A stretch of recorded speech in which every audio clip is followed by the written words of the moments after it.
আসসালামু আলাইকুম। নীলকুঠি ফার্মের নতুন একটি ভিডিওতে আপনাদের স্বাগতম। আজকে আমরা জেব্রার ডিম নেব। তো এখানে ফুললি লোডেড ফিমেলগুলো তোলা হলো, আর এখানে আছে মেলগুলো, এগুলো বাছাই করা হবে। মূলত ফুললি লোডেড মাছগুলোই বেছে বেছে নেওয়া হলো ডিমের জন্য।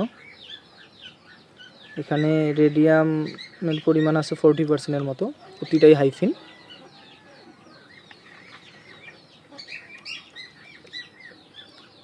এগুলোর বেবিও সেম এই কোয়ালিটির আসবে। আর এটা হচ্ছে আমাদের দ্বিতীয় ব্যাচ।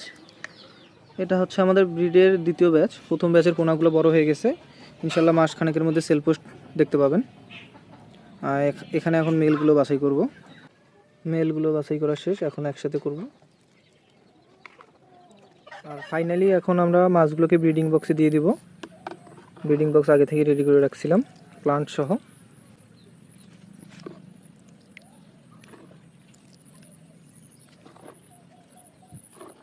দেখা যাচ্ছে কি না বলতে পারতেছি না। আগের ব্যাচের যে পোনাগুলো ছিল, এই যে সাইজটা দেখেন, মাশাআল্লাহ।